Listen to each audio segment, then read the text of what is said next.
Hello, I'm Barry Winbolt, and this is Tinycast. I received an email yesterday from a lady who sent me a question, or more of a statement or a demand or a request. I'm not sure what you'd call it, but a very good idea came out of it. And it begins with, or the subject line was, let's give our next generation the life skills we need that we didn't learn at school. Now, I presume she's referring to herself and her education, and she asks us to consider adding something into the school curricula so that our children don't have to stumble through life in quite the same way. They come to life a bit more prepared than previous generations.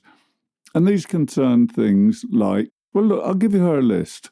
First of all, what didn't we learn at school? What didn't she learn at school? Well, understanding the difference between an opinion and a fact. Number 2 is the emotions we feel and how we can control and understand them. Very important. Emotional intelligence, you might say, could be a topic on the curriculum. Relationships is next on the list. How to maintain good ones. And also, do you know what a good relationship is? And where do you start with the relationship to build up something that has firm foundations? Really useful stuff. But just talking to kids about relationships and how people interact will be a vital addition, I think. Something we all need, really. Next on the list, self-belief and building resilience. Certainly self-belief has a big part to play in resilience and self-agency, personal agency as psychologists called it. And by the way, I'll cover all of these topics in forthcoming Tinycasts. Next on the list, acceptance. Acceptance of what is, she says, without seeing it as a block to what can be. Now, that is a really important point. Learning to accept things as they are. Stop moaning about it. Stop kicking against the bricks. Stop actually resisting. Just accept the facts, accept reality as it is, and only then are we free to move on in our lives. Grief is next on the list.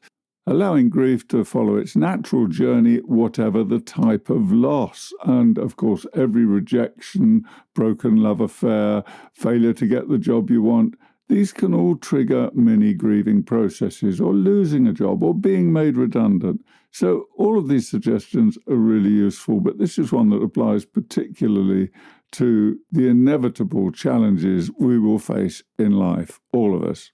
Careers next up on the list, because this person who wrote in says that following your passion is far more important than sticking slavishly to some predetermined career plan, particularly when that career plan has been handed down to you by somebody else, parents, teachers, whatever it happens to be. Make up your own mind and do what you love. Next on the list is ambition. We all have an ambition to do well in life, but if you fail to hit your targets, you shouldn't beat yourself up. You shouldn't punish yourself if you fail to reach your goals from time to time. And respect others and live in harmony with each other. Well, couldn't the world do with more of that? I'm guessing that schools already try and get kids to live in harmony with each other, though. Not that it lasts into adulthood, apparently. And finally, understand the healing power of nature. We're all going to pick up wounds and need to go away and lick our wounds from time to time. And getting out in nature can be really important in helping us recover from the inevitable stresses and strains of life. And she closed her email with, as the old saying goes, this is not a rehearsal. Live your life to the full. Well, good advice, and thank you very much for sending that in. You know who you are. What do you think of these 11 points, that this person raised in her email? Do let me know. I'll wait to hear. This has been Tinycast. I'm Barry Winbolt. If you found this interesting, please like, share, or comment.